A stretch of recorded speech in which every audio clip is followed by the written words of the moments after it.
After watching the video we produced, I deeply moved and inspired by the story of Nanay. Her life reflects strength, sacrifice, and perseverance despite the many hardships she faced. At her age, she continued to fight for her family's survival, showing resilience and courage in every struggle.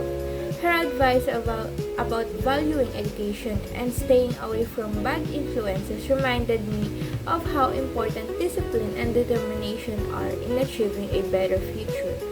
Through her story, I realized that my own struggles are only a small part of a bigger journey. I realized that giving up is never an option, especially when others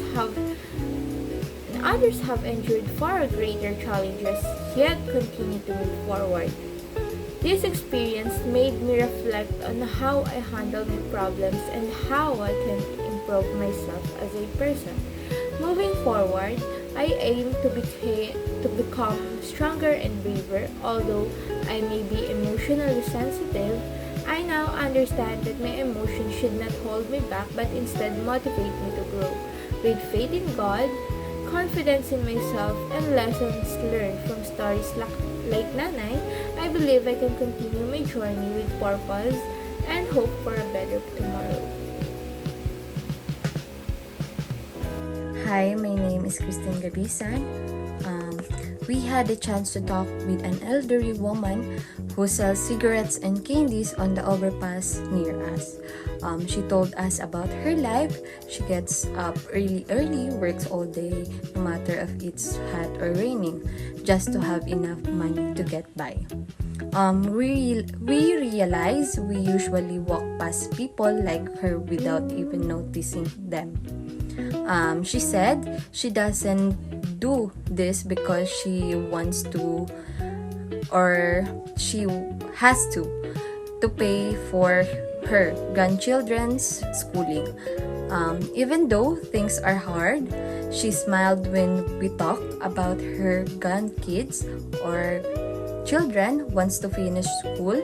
It made us see that every small vendor has a story. They are strong, they love their family, and they have hope. This interview has reminded me that true strength isn't always found in grand achievements. Sometimes, if it's the quiet daily fight to build a better life for those we are care about. It has also made me think about we can be more mindful and supportive of the hardworking people in our community. That's all. I also always remind myself that if ever I feel that I am carrying the world, always safe around me, because others might carry the universe.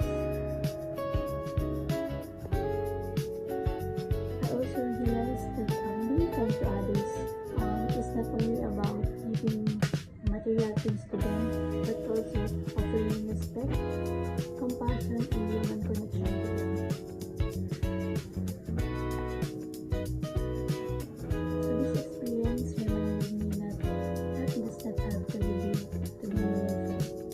Interviewing this elderly woman in the footbridge in Parapara helped me understand better the situation of illness for parents. So this also helps me and encouraged me to be more grateful for what I have that others can only dream of.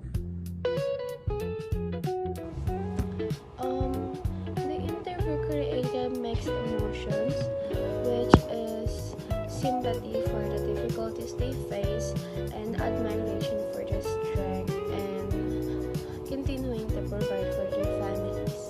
Hearing how they try to meet their needs every day, sometimes with the help of government programs, meet the issues of poverty and rising prices feel more real and close. And after the interview, there was a stronger sense of responsibilities, education, not only for personal success but also to help communities in simple ways. such as sharing information, volunteering, or showing kindness. This experience actually made me understand different sectors of life, especially those who do not have the same privilege many of us take for granted. And for me, it is also an eye-opener to reveal the situations that sometimes our government ignore or overlooks.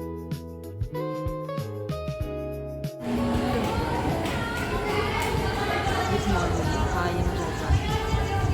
And yung reflection ko po sa past interview namin kay Nanay sa Robinson's Palapalan is na-motivate ako and na-inspire ako sa story na meron siya. Kasi parang nung una pa lang, maaga kasi siyang nabalo as per kwento ko ni Nanay. So, na-inspire ko kasi kahit na ilang taon pa lang siya noon kasi maaga siya nag-asawa, and naitaguyod niya yung tatlo niyang anak. Kahit na mag-isa lang siya, single mother, tapos ang dami niyang ginawang trabaho kahit na hindi siya nakapagtapos, kung saan siyang racket na kumapit, nag-fast food, nag-factory, nagtinda sa mga kari-kari hanggang sa nakita nga namin si Nanay sa Robinson's Palapalan na nagtitinda ng mga sigarilyo at mga candy. At sa kwento niyang yun, masyado rin nakaka-inspire yung 200 pesos na kinikita niya per day na pagkakasya nila yun sa isang araw. Na kung tutuusin, parang ang hirap kapag meron kang isang anak tapos 200 pesos. So, para sa sarili mo pa nga lang, ang hirap na. Kaya doon pa lang, na-inspire na talaga ako sa Nanay. Kaya isa rin siya sa napili namin na tulungan talaga. At dahil magpapasko,